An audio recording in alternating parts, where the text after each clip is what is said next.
Hello. So, I wanted to do a video and I want to talk about blades, okay? And how structure, history relates to purpose, okay?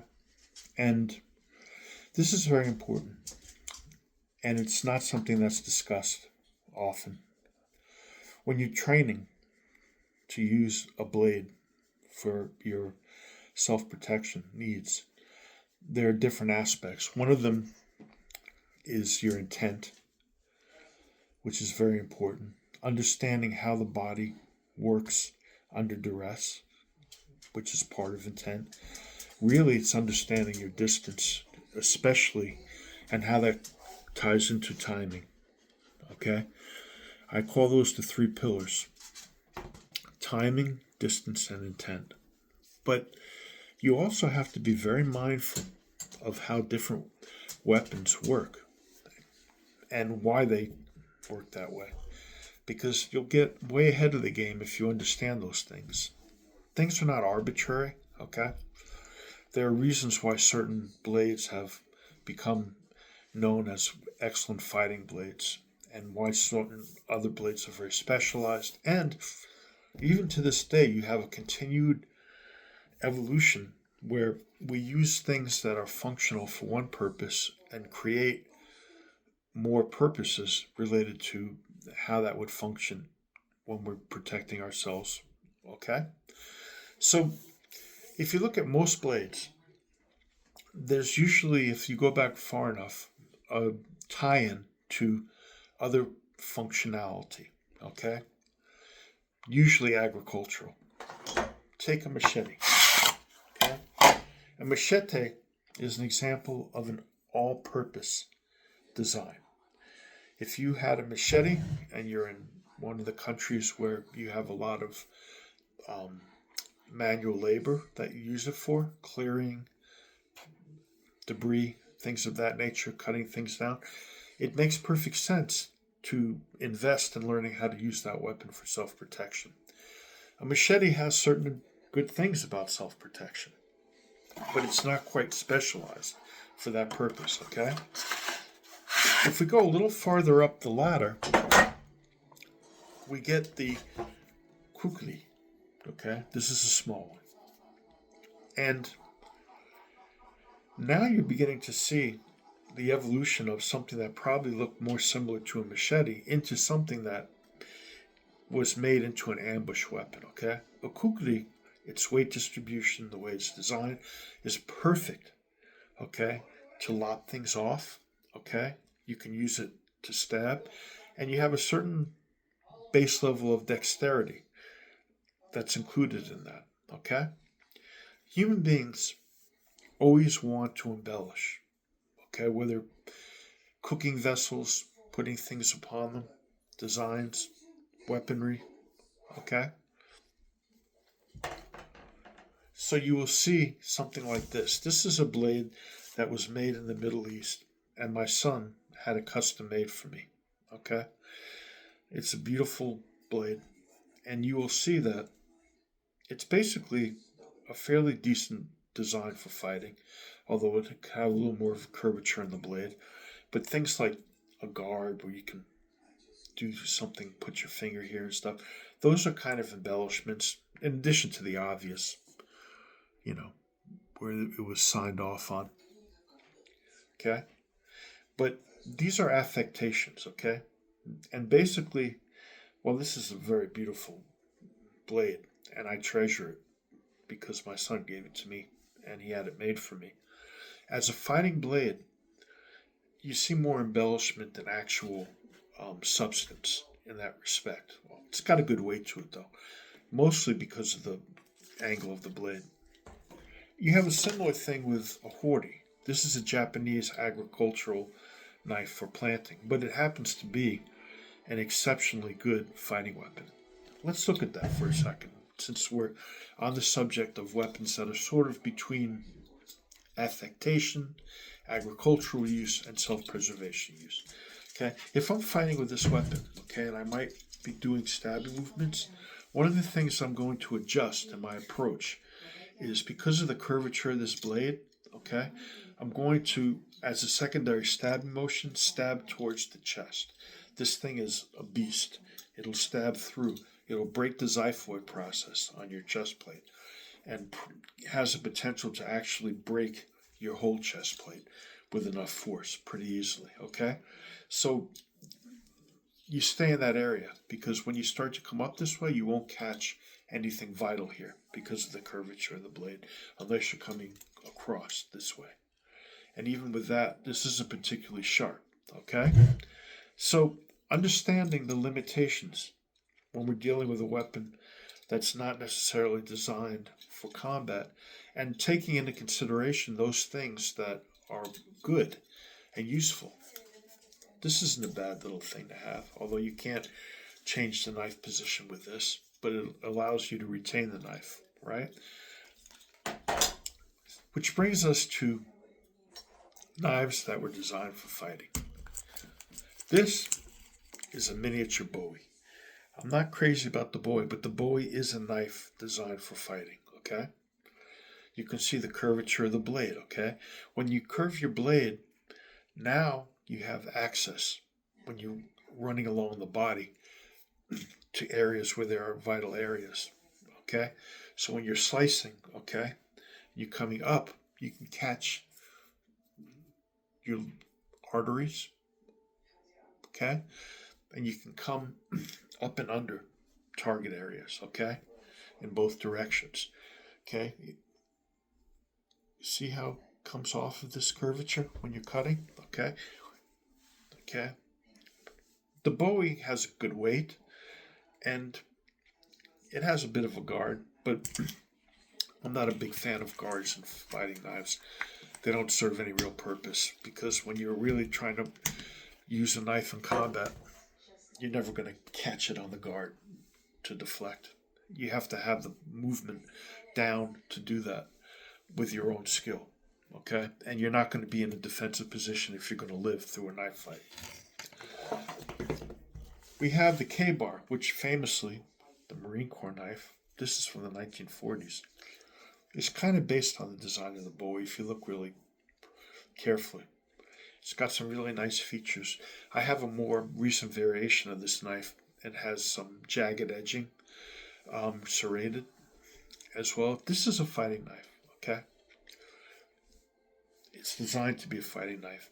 That's why you have the guard there and the curvature of the blade so you can catch things and a good weight to it and a decent pommel that you can attack with. It's based on the Bowie. It's a very functional design.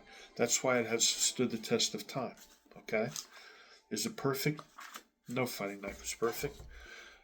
I think there are better designs. Let me show you a knife that I consider one of the best fighting design weapons. Okay, I believe this is actually a Serbian design initially, but this knife has the perfect weight. It has no embellishments, no affectations that I don't need, okay? Because of its size, I have a lot of, you can be totally dexterous. You can use dexterity very easily with this weapon, okay? You can turn it over really quick, okay? Whatever the case may be. See that curvature? You can catch things, cross.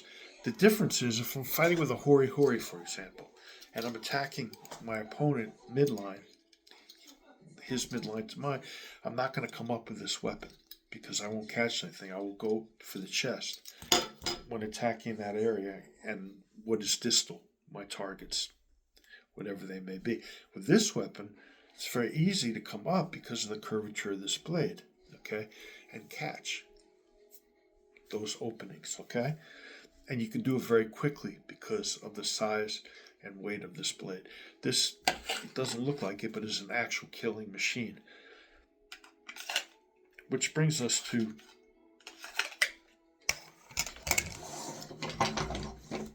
the Tanto and the false Tanto. Okay, these are both incredibly good fighting knives. They are what I prefer personally, as a sort of Japanese influenced. My training initially before Southeast Asian, etc., was in Japanese blades. This blade, it's sort of a proto tanto, but it's not a total tanto, and we're going to make that distinction. Shout out to Adam Miller, I believe his name is. I forget his group, but he is the only other person I've heard make the distinction between what a tanto really is supposed to be. This works, okay, and it's got a good weight, okay. However, a real tanto, this is a tanto, okay, and it has a secondary blade, okay, very vital to the use of this weapon.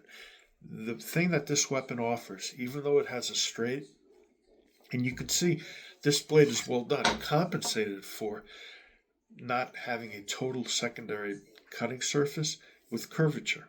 Okay, curvature allows you access, okay, to targets because it mimics the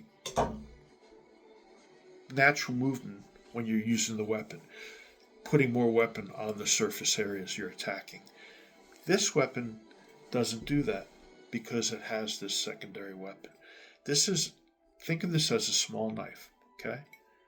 You have a secondary cutting surface that you can use, and that's one of the things that makes the tanto so deadly, and nobody ever talks about, okay? So, this was designed for fighting, okay? This is an unadorned, unembellished, unaffected tanto with all the right things that a tanto should have, okay? Probably cost me about $10 at most. Nothing fancy. But this is everything.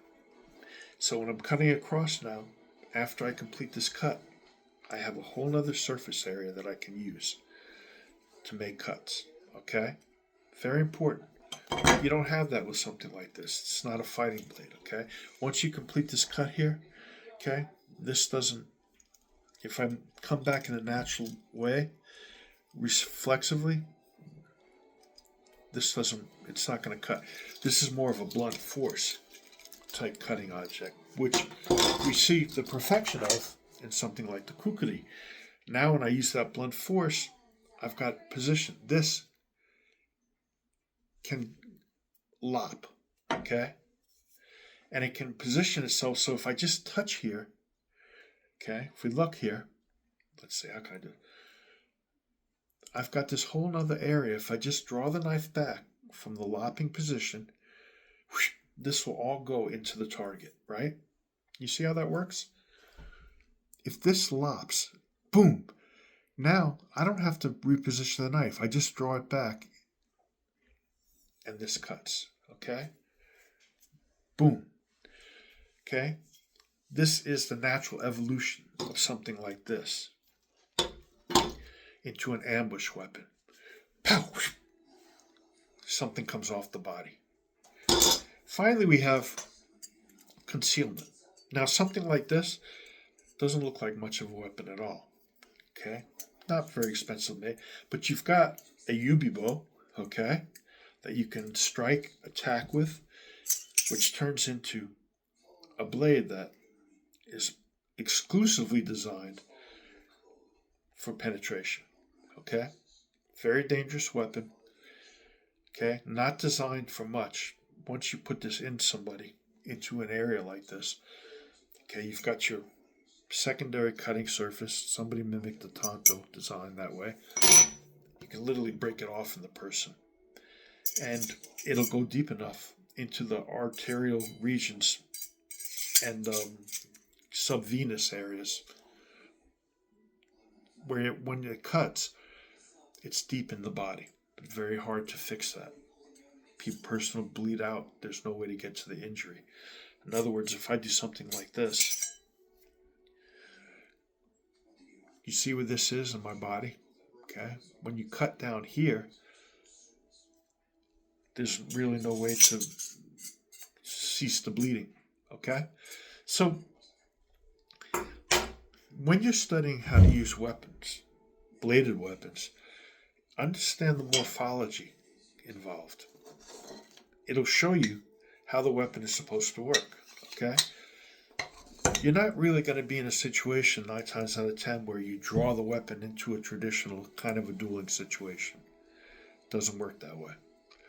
But you will be in a situation where if you understand reflexively what your body does with the weapon and certain adjustments, like for example, when you stab, okay? Stabbing this way has a lot more power. If you actually do this, you can stick this knife a lot farther than if you do this, believe it or not. Okay? So there's a reason for making our stabbing movement come from this angle. You should be able to stab from any angle, but understand that. It's important. Okay? Understand how that blade will affect your targets. Okay? What you're cutting. Okay? This gives you another surface area almost completely, as opposed to this, which gives you a secondary surface area. So when I make that cut, I know when I run this that this is part of the cut. Finally, understand when you have a weapon that is beautifully made, full tongue, whole 9 yards, nice weight, but isn't necessarily designed with the same evolution that a combat design was designed for. Okay? See this blade? You have a nice curvature that puts steel on the target throughout the movement. Totally. Make that part of your training. Understand your weapons.